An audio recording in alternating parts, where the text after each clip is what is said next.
Halo, Assalamualaikum warahmatullahi wabarakatuh. Ketemu lagi bareng Om Wede di channel Wahyudi Arsenio Winston. Di video kali ini saya akan mengulas sesuatu yang baru. Saya akan berikan analisa dan jadi komentator pemula pertandingan catur kelas dunia. Di kesempatan ini pula saya pilihkan pertandingan seru antara Grandmaster asal Amerika, Fabiano Caruana, melawan penantangnya, Grandmaster asal Cina, Wesley So. Di kejuaraan yang baru-baru saja ini digelar, turnamen catur online dengan tajuk Clutch International 2020. Siapakah yang bakal memenangkan pertandingan kali ini? Kita ulas bersama-sama. Langsung aja masuk ke pertandingannya teman-teman sekalian.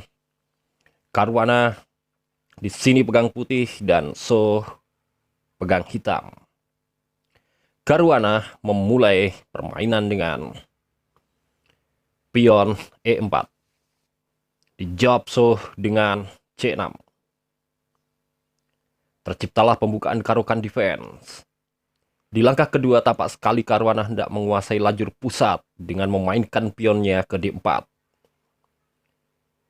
Langkah ini juga sekaligus membuka lajur D dan diagonal di 1H5 untuk menteri, mengaktifkan diagonal putih gajah gelap, dan tentunya menambah satu petak D2 buat kuda yang sudah ditinggalkan pionnya. Melihat sinyal itu, So membalas dengan pion D5 dan menawarkan kepada Caruana untuk barter pion. Sayangnya Caruana lebih memilih memainkan kudanya ke D2. Antisipasi penuh seandainya pion vital E4 dibantai oleh hitam. Dan benar saja So makan pion E4. Sang kuda pun kembali mendapatkan petak krusial E4. Melihat kuda yang persis berada di petak sentral, gajah So mulai mengancamnya meluncur kencang ke F5. Caruana mengancam balik gajah dengan kuda ke G3. So memundurkan gajahnya ke G6. Grandmaster asal Amerika ini tampaknya gelisah melihat posisi gajah terhadap penguasaan petak-petak putih diagonal B1H7.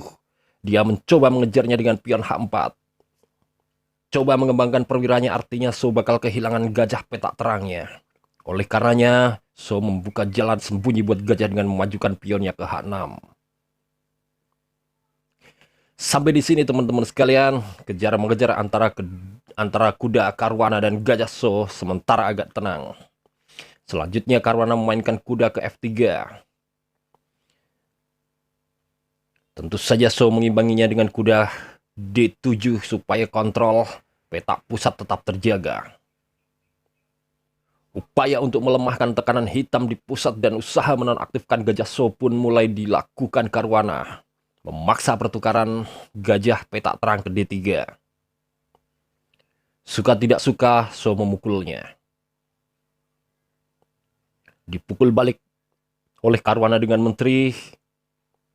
Sampai langkah ke-9 ini teman-teman bisa diperhatikan ada 3 perwira aktif Caruana dan hanya 1 kuda So yang sudah keluar dari kandangnya. Oleh karenanya So memainkan pion E6, membuka diagonal penting A3 F8. Caruana mengaktifkan gajahnya D2 sekaligus persiapan rokade panjang. So tidak mau ketinggalan. Dia memainkan kudanya ke F6.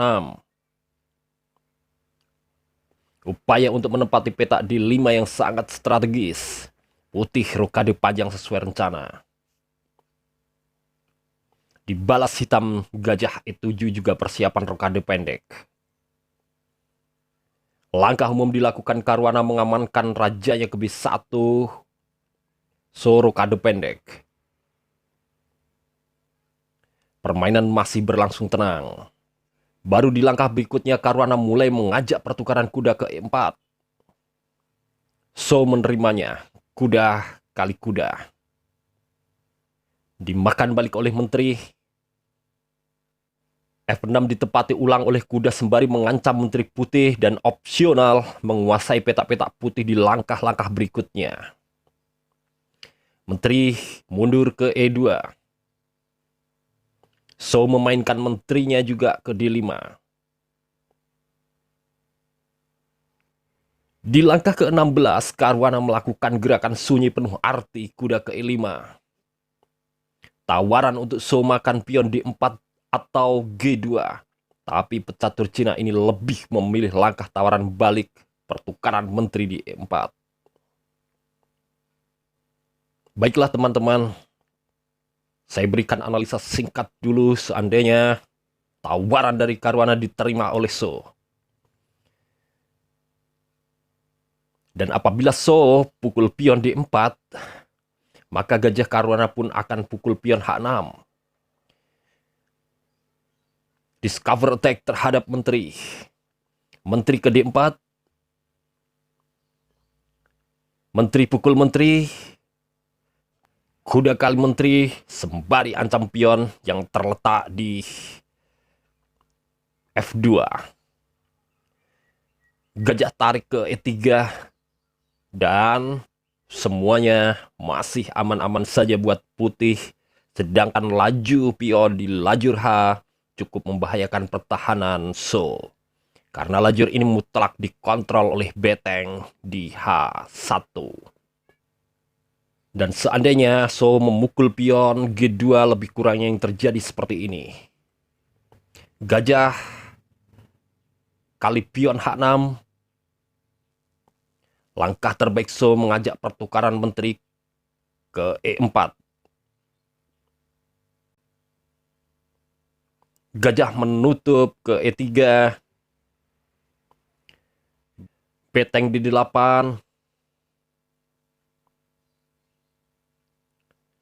Pion F3. Menteri mundur ke F5. Pion maju H5. Dan perlu diketahui apabila pion memukul kuda, maka beteng D1 akan segera menyambut baik dengan gerakan G1. Dan ini jelas sangat rawan karena mengarah langsung ke file setengah terbuka lajur G. Dan ngerinya lagi buat So, di sebelahnya open file yang sudah mutlak dikuasai beteng. Tentu ini akan terjadi masalah serius buat pertahanan So. Oleh karena itu, So tidak mau ambil risiko, dia lebih memilih mengajak pertukaran menterinya di E4. Baiklah teman-teman, balik lagi permainan. So menjawab langkah ke-16 Caruana dengan mencoba mengajak pertukaran menterinya ke E4. Caruana menolaknya, dia tutup akses pertukaran dengan gajah ke E3. So mencoba menggiring kuda ke petak penting di 5. Putih akhirnya mengajak pertukaran menteri di D3. So menerimanya, menteri pukul menteri. Putih balik pukul, beteng pukul menteri. Dan kuda kali gajah. Pion kali kuda E3. Dan So menjawab dengan pion H5. Langkah lemah So di pertandingan kali ini teman-teman sekalian. Sekilas langkah itu bertujuan untuk menghentikan laju pion Caruana yang berada di file G. Kompensasi yang harus dibayar mahal oleh So. Jelas dia kehilangan tempo karena gerakan terbaik seharusnya adalah beteng ke D8. Semisal Caruana memajukan pionnya E4, jawaban terbaik So beteng A8 ke C8. Di sini permainan tentunya masih sangat berimbang. Tapi begitu So memainkan pionnya ke H5, kondisi ini dimaksimalkan oleh Caruana menyerang pion B7 dengan betengnya. Putih memainkan betengnya ke B3. Ancaman terhadap pion B7. So memainkan gajahnya ke D6. Kuda mengamankan diri ke C4. Sekaligus balik memberi ancaman kepada gajah So. Gajah lari ke petak G3. Gajah So dibikin Karwana masuk jebakan maut karena Karwana memainkan betengnya ke H3. Dan benar saja sang gajah hinggap di peta F2. Tak terelakkan lagi beteng Karwana menghantam pion B7. So mengajak pertukaran beteng dengan memainkan betengnya ke B8. Dengan senang hati Karwana menerimanya.